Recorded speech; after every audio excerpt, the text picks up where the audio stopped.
Jadi salah satu rahasia kenapa Pak Harto bisa bertahan 32 tahun adalah Bapak Ibu hadirin yang saya banggakan, secara umum inflasi di daerah masih dalam tren terkendali. Dari 38 provinsi, 37 diantaranya mencatat inflasi positif.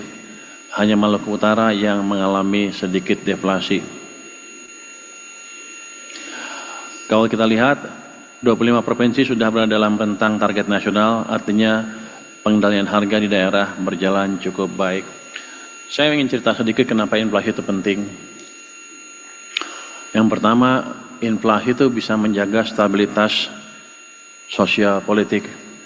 Jadi salah satu rahasia kenapa Pak Harto bisa bertahan 32 tahun adalah beliau bisa menjaga stabilitas harga beras utamanya.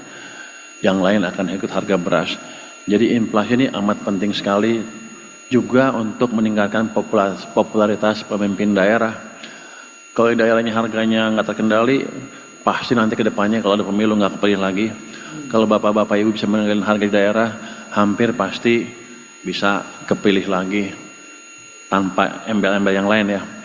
Jadi perut masih merupakan alat politik utama di Indonesia ya.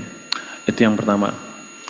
Yang kedua, kenapa dulu kita desain TPID dan TPI, Tim Pengendalian Inflasi Pusat, Pak? Karena waktu itu kan Bank Sentral sama pemerintah terpisah kan. Bank Sentral kebijakannya adalah inflation targeting regime. Jadi bunga dikendalikan sesuai dengan inflasi atau bunga untuk mengendalikan inflasi. Biasanya sih bunganya berapa persen di atas inflasi. Jadi kalau inflasinya misalnya 7, dia bunga acuannya bisa 8 atau lebih sedikit. Itu bunga acuan. Bunga pinjamannya lebih tinggi lagi. Jadi waktu itu ditargetkan mengendalikan inflasi serendah mungkin supaya BI bisa menurunkan bunga ke level rendah. Akibatnya bunga pinjaman harusnya pelan-pelan turun juga. Itu akan mendorong perekonomian. Kenapa? Karena pemerintah waktu itu nggak bisa mengendalikan bank sentral. Jadi cara kita mengendalikan bank sentral adalah mengendalikan inflasi ini. Kalau inflasi bisa terus-terusan 2,5, BI harus dipaksa pelan-pelan akan bisa dipaksa menurunkan bunga acuannya ke 3,5.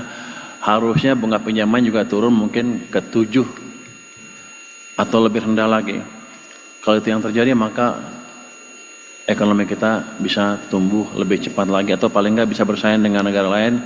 Karena di Malaysia bunga pinjaman paling 5%. Kalau di sini ketinggian ya perusahaan kita kalah bersaing. Jadi di sinilah pentingnya pengendalian inflasi.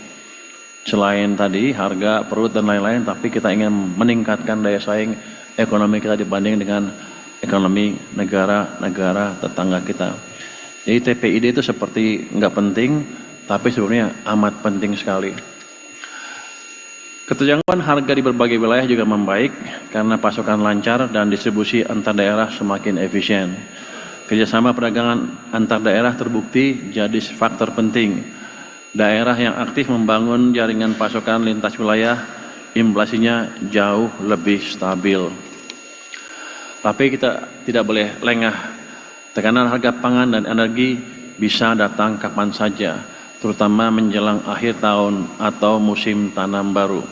Karena itu, sinergi antara TPIP dan TPID harus terus diperkuat.